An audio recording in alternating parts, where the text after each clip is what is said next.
maintenant. Oh, quel silence long, putain. Oh, vache. On est maintenant avec notre dernière intervenante qui est la co-organisatrice de cet événement. Vous la connaissez tous. On va maintenant travailler avec toutes les connaissances que vous avez sur la création de contenu. Est-ce qu'il y a des créateurs de contenu aujourd'hui? Levez la main. Ouais. Ah ouais. On va faire un maximum de bruit pour Eulalie. Je veux la musique. Laisse la musique. J'espère que vous aimez cette musique parce que moi c'est ma préférée. Cette musique c'est une musique de Queen et il dit très bien Don't Stop Me Now. Et avant de commencer, juste restez inarrêtable dans vos vies et restez extraordinaire, c'est le plus important. Donc, je veux bien que tu mettes le diapo s'il te plaît, Yam. Oh, mais en fait il faut l'avaler le micro pour... Ça marche pas en fait comme ça. Là ils étaient déjà dans la musique. Ah mais la musique elle est géniale. Ok bon, bah là vous m'avez reconnu, hein, du coup c'est moi. Donc je vais commencer avec une phrase que j'ai un peu créée mais qui est très impactante pour moi et vous me direz si vous ça vous a touché aussi. Parfois dans la vie tu rencontres des centaines de personnes et aucune ne réussit à te toucher. Et parfois tu en rencontres une seule et ta vie change pour toujours. Est-ce qu'il y en a pour qui c'est déjà arrivé de rencontrer une personne? Ouais. Est-ce qu'il y en a un qui veut témoigner ici? Ouais, vas-y. Moi, c'est Alain ici présent qui m'a vraiment impacté. Parce que je voulais pendant longtemps me lancer sur les réseaux sociaux en fait. Et je disais toujours je vais le faire. Et un jour il m'a vu, il m'a juste dit mais pourquoi tu le fais pas en fait? Juste fais-le, même si c'est pas bien. Et je lui ai dit mais c'est tout bête, mais il a raison en fait. Et le soir même j'ai fait. Et c'est ce qui m'a lancé en fait maintenant. Ok, et t'en es où maintenant du coup? Maintenant sur TikTok j'ai à peu près 35 000 abonnés. Ah, bien joué. Ça fait combien de temps? Ça fait 3 mois je pense. Tu peux recommencer? Tu recommences? Pardon, ça fait 3 mois du coup et j'ai atteint les 35 000 abonnés je crois. Donc voilà, c'est grâce à Alain. C'est très bien. Quelqu'un d'autre veut partager son expérience? Moi j'avais une vie d'ingénieur toute tracée qui m'attendait. J'ai fait un stage international à Shanghai. J'ai rencontré une américaine qui m'a raconté sa life où elle me disait qu'elle elle a vécu dans 5 ou 6 pays différents et que là maintenant elle était à Shanghai pour un autre projet. Elle avait changé 5 fois de job et du coup en rentrant j'ai fini mes études et j'ai fait 1 an et après je suis parti pour justement tester plein d'autres choses et vivre un peu autour du monde. Ok, et ça fait un déclic quoi. C'est ça en fait, il y a des personnes qui peuvent complètement nous faire des déclics. Et moi je suis pas ici, je suis pas là aujourd'hui pour vous parler de relations parce qu'on en a déjà parlé avant. Mais je suis là pour mettre un petit peu un contexte sur qui je suis maintenant. Parce que je vais vous parler un peu de mon parcours. Déjà, est-ce que vous avez une idée un peu de quel âge j'ai? Ou pas? Selon vous, j'ai quel âge? 32, 23, 24, 23. Les gars, j'ai 19 ans.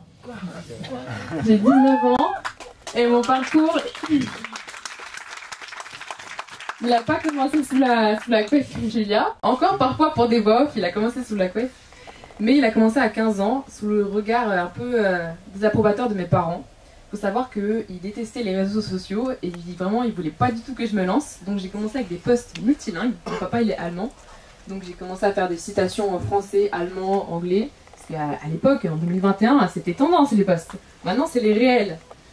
Donc en fait, voilà, j'étais dans le développement personnel et j'avais plein de connaissances à revendre. Je me suis dit, mais les gars, je peux pas garder tout ça pour moi. J'avais trop cette énergie à revendre et des connaissances à partager au monde entier. Ou du moins à la France au début parce que bon, j'avais 400 abonnés. Et donc ça, c'est quand j'avais 15-16 ans. Et après, à mes 17 ans, j'ai rencontré Mr. Dreamax. Donc Cyril, peut-être que vous le connaissez sur les réseaux sociaux. Et comment je l'ai rencontré? Alors c'est vraiment par le plus grand hasard. C'est en fait je scrollais sur YouTube, alors que YouTube Short franchement je suis jamais dessus, et j'ai vu Dali du Ciel. Vous connaissez Dali ou pas? Super. Et bah Dali, donc je suis allée voir sur son Insta, il avait 40 000 abonnés et il avait une story avec un certain Mr. Dreamax, 5 000 abonnés à l'époque.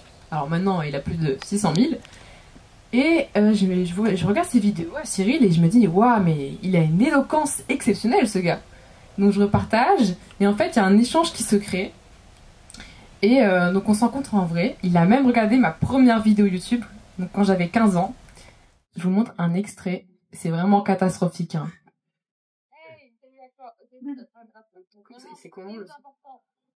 Bon, enfin, en tout cas, vous voyez ma tête. Hein, vous voyez ma tête d'enfant avec mes tresses super longues. Pour vous dire, mon enceinte là, c'était mon micro. Et c'était filmé avec un Samsung S7, je crois.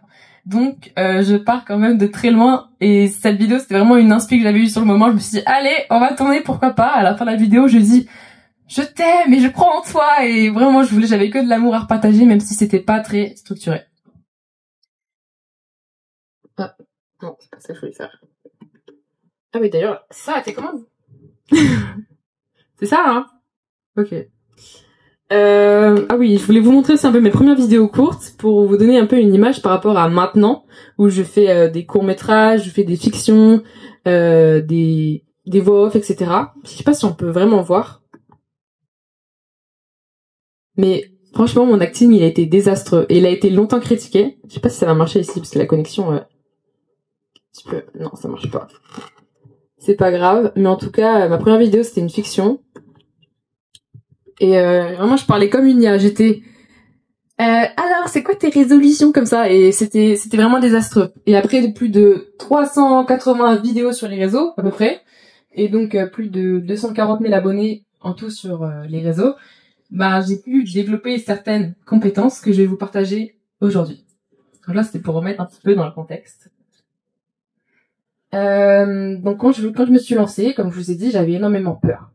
J'avais peur du regard de mes parents qui critiquaient cet univers des réseaux sociaux.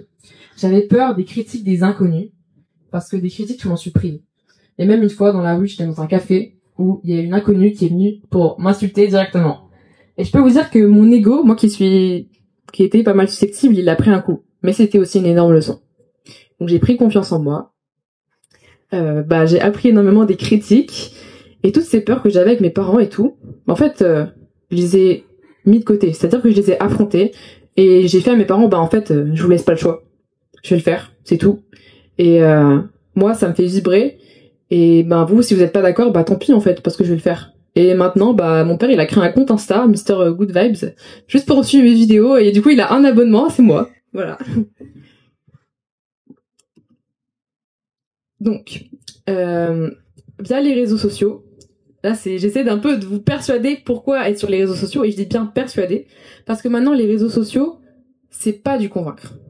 C'est du persuader. Vous allez essayer de déclencher des émotions chez la personne pour qu'elle adhère à votre contenu, à vos vidéos, à votre univers. Et donc, la création de contenu et la communication en général, ce sont des clés qui vont servir dans la vie, mais dans le pro comme dans le perso. C'est-à-dire dans le pro, parce que vous allez développer des compétences, donc, le montage, le script, la veille, et surtout votre réseau. Là, franchement... Et sans mon réseau, vous seriez pas là aujourd'hui.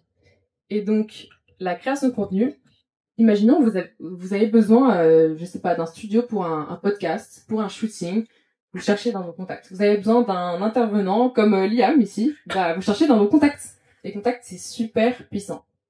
Pourquoi est-ce que c'est important dans le perso aussi? Tout simplement dans vos relations, si vous communiquez pas, elles sont mortes vos relations. Vous avez besoin de communiquer vos besoins, vous avez besoin de communiquer vos ressentis. Sinon, je suis désolée, mais vos relations vont partir en cacahuètes. Et je pense que d'ailleurs, ça vous est déjà arrivé d'avoir des disputes complètement bêtes pour, je sais pas, des problèmes de ménage ou de cuisine. Levez la main pour ceux qui c'est déjà arrivé. Ouais, je pense qu'il y en a même plus que ça. Hein. Donc, selon vous, c'est quoi l'élément le plus important sur les réseaux sociaux pour être viral? Je vous écoute. Ouais. Émotionnel. En même temps, c'est un peu écrit aussi. J'aurais dû cacher. Mais ouais, c'est totalement ça. Il y en a... Ouais. Mais aussi, toi, t'es un peu sur les réseaux. Il y en a d'autres aussi, ici, des créateurs de contenu. Lève la main, toi, je sais que t'es créateur de contenu. Ok. Et il y en a qui se sont déjà filmés face caméra. Ouais. On sait que c'est pas évident. On sait que parler à un objet, c'est pas naturel. Vous êtes là, comme un débile, et il y a vos voisins qui vous regardent, ils se disent mais pourquoi il parle à sa caméra là, celui-là? Même mon chat, quand il me regarde faire mes vidéos, il se dit mais what the fuck, elle s'énerve toute seule. Et donc c'est pas évident de parler face à une caméra parce que c'est un objet, et les gens qui critiquent, et bah vos bouches, parce que franchement faites-le et vous verrez c'est pas évident. Donc en effet c'est l'émotionnel le plus important. Il faut que vous touchiez le cœur des gens. Parce que, dites-vous, les gens, quand ils scrollent dans votre contenu, c'est comme des zombies. Ils sont à la recherche de nourriture. La nourriture ici, forcément, c'est la dopamine. Et en fait, si la nourriture que vous proposez, elle est pas assez bonne pour eux, eh ben ils vont passer à autre chose. Ils vont chercher une autre nourriture. Et c'est pareil sur les réseaux. Si votre vidéo, elle leur donne pas assez envie, elle est pas assez bonne pour eux, ben ils vont passer à autre chose. Donc, l'émotionnel, si vous n'arrivez pas à les toucher dès les premières secondes, eh ben, c'est mort. Votre vidéo, elle va pas être virale. Ensuite, dernier point, c'est la transformation. Donc, lorsque la personne, elle scrolle sur votre vidéo, elle est dans un état A. Elle est dans un état plutôt négatif, elle scrolle, elle procrastine sur ses projets, etc. Et le but avec votre vidéo, c'est que vous la transformiez pour qu'elle aille dans un état B. C'est-à-dire qu'elle ait un sentiment de satisfaction après avoir vu votre vidéo. Et donc, voilà. La transformation, élément très important.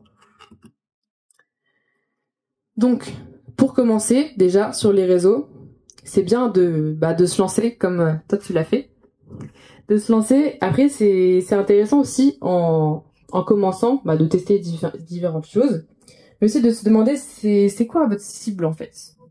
Donc là, on va se demander c'est quoi surtout les problèmes de ma cible, quel besoin elle a, pour savoir quelle solution je vais lui apporter.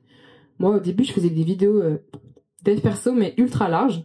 Et en fait, après, j'ai vu que les vidéos relationnelles, celles qui m'intéressaient le plus, et en plus, c'est là où j'avais beaucoup, on va dire, d'expérience et beaucoup de retours à partager. Donc, j'ai commencé à faire ça. Et j'ai vu que j'avais une grosse audience dessus, donc je suis allée sur cette cible. Mais c'est pas grave si vous l'avez pas prédéfinie au début. Ce qui compte, c'est qu'au fur et à mesure, elle s'établisse. Pour les créateurs ici, là, vous êtes au clair sur votre cible ou pas? Moyen? Pas trop. Ouais. Ok. Va falloir éclairer ça alors, hein. De toute façon, on pourra en parler après si vous souhaitez, si vous avez des questions. Et comme l'a dit aussi, je vais pas répéter longtemps, mais Aude, il faut se différencier. C'est important de se démarquer par rapport aux autres, d'être unique. Et donc, c'est pour ça qu'au début, il faut tester plein de choses. Moi, honnêtement, au début, je faisais des vidéos qui ressemblaient beaucoup à celles de Mystère de Max. Je parlais limite comme lui, ça faisait peur. J'étais là, l'effort, crie l'effort. Le temps, c'est la vie. Quand tu perds ton temps, tu perds ta vie. Je parlais comme lui et c'était pas mon énergie, c'était la sienne. Et au fur et à mesure, j'ai développé mon énergie et c'est vrai que mes vidéos, elles ont commencé à marcher à partir de ce moment-là. Mes vidéos, j'ai commencé à les poster le 1er janvier 2023. Donc ça fait 2 ans et demi. Et souvent, les vidéos, bon, c'est une moyenne, mais j'estime que ça met 1 an et demi, 2 ans à vraiment exploser. Pour moi, ça a commencé au bout de 1 an et demi. Comment est-ce qu'on structure une vidéo? Du coup, là, on voit la réponse, mais... le hook, donc vous savez ce que c'est le hook? Bon, du coup, c'est marqué, mais vous aviez une idée de ce que c'était avant ou pas? Ouais. Oui. Ouais, vas-y, Marco. Alors,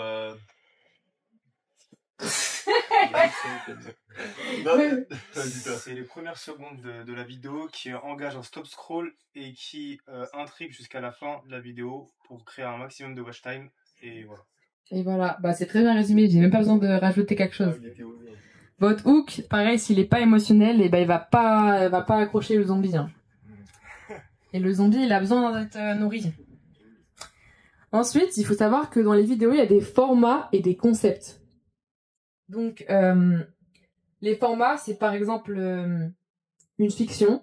Donc moi, je fais beaucoup de vidéos, je sais pas si vous avez vu un peu mes vidéos, c'est des vidéos où il y a moi qui parle à moi. Ça fait un peu schizophrène comme ça, mais en gros, il y a un personnage qui va parler à un autre, et il va y avoir souvent un échange constructif qui va se créer à partir d'une situation négative. Donc un personnage qui va apporter des solutions à un autre. Donc ça, c'est une fiction. Après, il y a par exemple des voix off, des micro-trottoirs, et plein d'autres formats encore. Les concepts, par contre, c'est dans le format de la vidéo. Donc, par exemple, faire un versus. C'est-à-dire que, imaginons que vous allez faire une fiction, donc un échange entre deux personnes, avec un versus. Par exemple, les bons versus les mauvais amis. Et là, après, vous allez mettre en scène tout ça. D'ailleurs, les versus petits tips, ça marche très très bien. Ces vidéos, à chaque fois que je les ai faites, elles ont fait plus de 1 million de vues. Parce que les versus, ça marche bien. Et quand vous mixez plusieurs formats et plusieurs concepts, bon, faut faire attention à pas se perdre, mais les cross-formats, souvent aussi, ils sont beaucoup plus viraux. Je crois qu'on dit comme ça, viraux. Par exemple, je vais donner un exemple. Quand, par exemple, j'ai fait une vidéo une fois qui était comment ne plus jamais se disputer en couple, donc en face caméra. Et après, je donne 5 étapes pour plus se disputer. Et en gros, je vais les mettre en scène. Donc là, par exemple, j'ai mélangé, du coup, la face caméra et la fiction. J'aurais pu mettre la vidéo, mais bon, vu que ça marche pas, j'aurais pas pu vous la montrer, donc c'est pas grave. Donc, quand vous avez le hook de votre vidéo, le sujet un petit peu principal et le message final, donc le message final, il faut vraiment que ce soit structuré en une phrase, hein, pas plus, quelques mots, pour que le lecteur ou le zombie, il soit au clair sur ce que vous voulez partager comme message. C'est-à-dire que ce soit court, clair et impactant. S'il y a trop d'informations, imaginons vous partagez 15 conseils dans une vidéo d'1 minute. Mais qu'est-ce qu'il est censé retenir? Il va retenir 1 voire 2 choses maximum. Donc, un message. Et donc toutes ces informations, vous allez les structurer en entonnoir. C'est-à-dire que j'ai déjà vu des créateurs de contenu qui me demandaient de leur faire un feedback sur leurs vidéos. Parce que souvent, leurs vidéos, en fait, elles marchent pas parce qu'ils commencent d'un point précis que peu de gens comprennent. Et après, ils vont aller voir plus large. Sauf qu'en fait, il faut faire l'inverse. Il faut partir général, donc très large. Utiliser un vocabulaire simple que tout le monde peut comprendre et aller vers le précis. Donc, comme ce que j'avais donné comme exemple, ne plus se disputer en couple. Bah là, je parle d'un cas large parce qu'en vrai, ça touche un peu tout le monde. Les relations, ça touche tout le monde. Et ensuite, je vais vers des solutions beaucoup plus concrètes, donc en entonnoir. Ensuite, on va juste voir donc les éléments de fond et les éléments de forme qui sont importants. Donc là, c'est un petit peu une répétition de ce que j'ai dit avant, mais donc avoir une cible très clairement définie. Donc moi, par exemple, c'est les 16-30 ans. Donc c'est une cible assez jeune. C'est pour ça que j'utilise un vocabulaire aussi adapté. Adapter son discours à son audience aussi. C'est pour ça que c'est important de savoir sa cible. Moi, j'utilise vraiment un vocabulaire assez jeune, assez ouvert et good vibes, on va dire. Je me rappelle que j'ai oublié de poster ma vidéo aujourd'hui d'ailleurs. C'est pas grave, je le ferai plus tard. On lâche prise. Avoir une problématique ciblée, donc l'entonnoir aussi, comme je l'ai dit, et le message clair. Et pour les éléments de forme, donc c'est bien d'avoir un bon message, ce sera toujours le plus important, mais la forme, ça compte aussi. Maintenant, on est dans une économie où l'attention, elle chute. Dites-vous, notre capacité d'attention, elle est de 7 secondes. 7 secondes. Alors qu'un poisson rouge, je sais pas si vous avez imaginé, hein, mais c'est 8 secondes. Vraiment, on est pire que des poissons rouges. Hein. Donc, il faut que ce soit dynamique. Il faut qu'il y ait du mouvement. Il faut qu'il y ait des changements de plan rapides ou, voilà, adapter sa voix. Si on parle trop lentement, qu'on est ennuyant, qu'il n'y a pas de changement de plan, bah, ça va pas intéresser la communauté actuelle. Je pense pas que les gens de 60 ans, ils soient trop sur les réseaux, de toute façon. Peut-être qu'il y en a, hein, un peu, je dénigre pas ces gens. Mais souvent, c'est des gens plus jeunes. Et si vous voulez les toucher, bah, il faut s'adapter à eux, en fait. La musique. Alors, je sais pas, je vous avais mis des exemples aussi, mais je les ai enlevés parce que du coup, la connexion ne marche pas. Mais une vidéo sans musique et avec musique, c'est complètement différent. Même un film, quand vous sentez la musique, je sais pas, et vous avez des exemples de films avec des musiques qui vous ont mort. Inception. Voilà, plein d'exemples, merci. Et ben, tous ces exemples-là, ils montrent que la musique, elle met une ambiance, elle nous donne de l'émotion. Et encore une fois, ça relie aux émotions. Donc la musique, bien choisir sa musique. Il y a une tactique d'ailleurs sur Insta, si jamais. Vous allez dans réel, musique populaire, et il y a les musiques trend. Et vous pouvez choisir du coup celles qui marchent le mieux et qui ont le plus de chances de marcher. Après, bon, il y a des musiques classiques comme Interstellar, par exemple, que moi j'utilise souvent dans mes vidéos. Cohérence visuelle, donc là c'est du branding, Aude en a parlé avant, donc avoir vraiment une cohérence entre notre univers graphique. Moi par exemple ma typographie c'est toujours bleu et rouge, mes stories à la une c'est bleu, Enfin, je porte du bleu, mais mes cils sont bleus, mon mascara, tout est bleu chez moi, j'adore le bleu, c'est ma couleur préférée.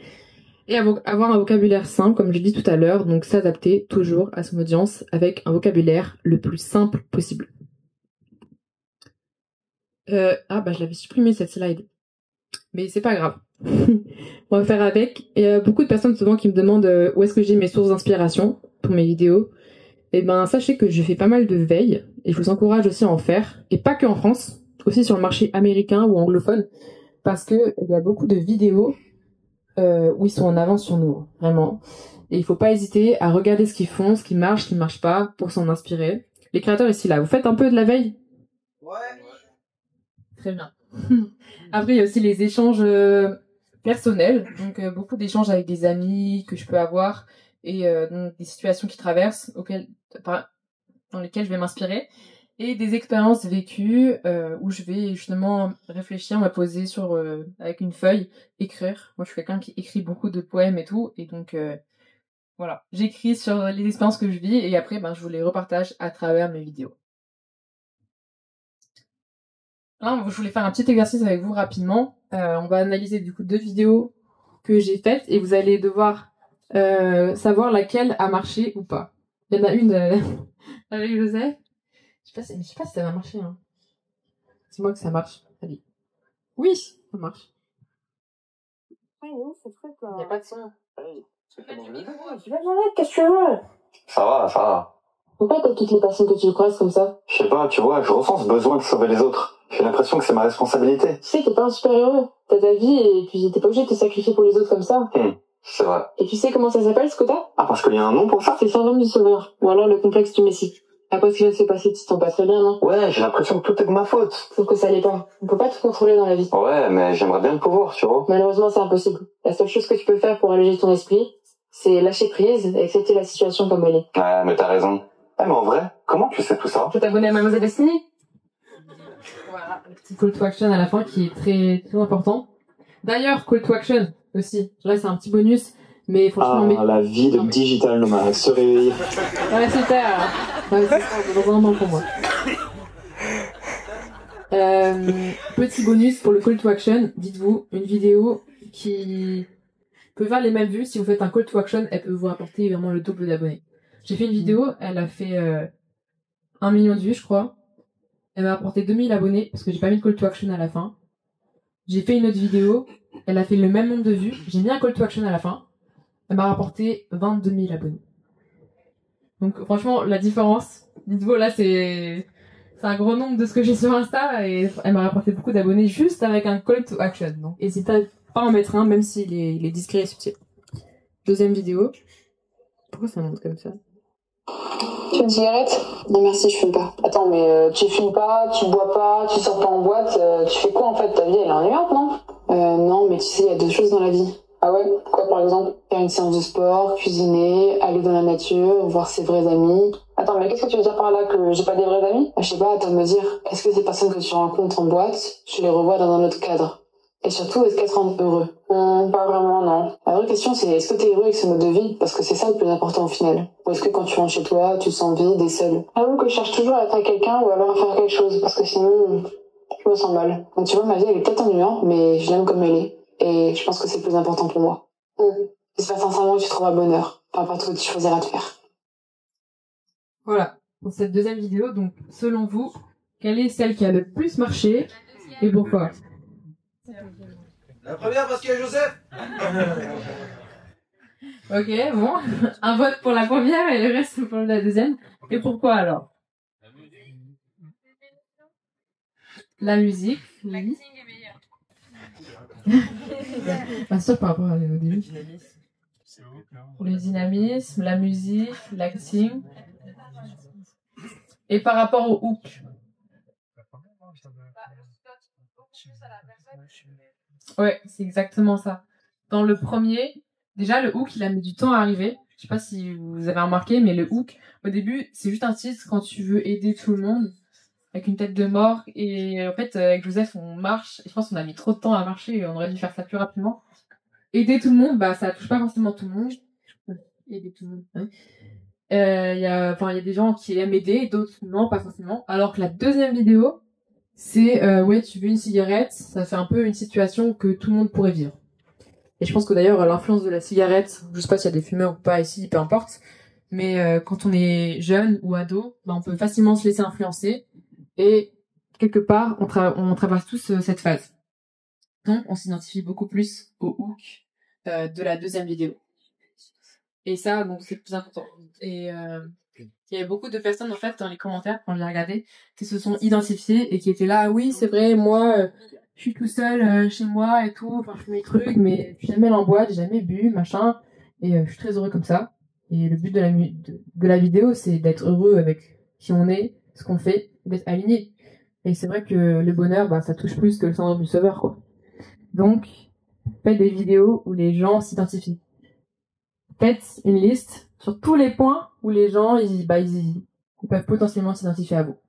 Et ça, franchement, ce sera game changer dans vos vidéos.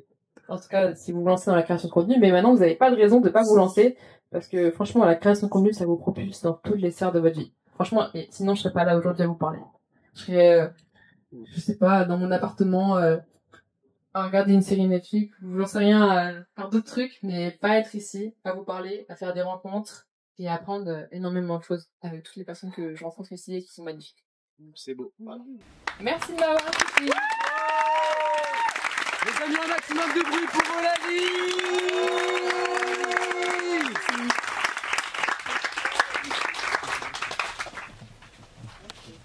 Allez, on peut encore l'applaudir, on va finir en beauté les amis.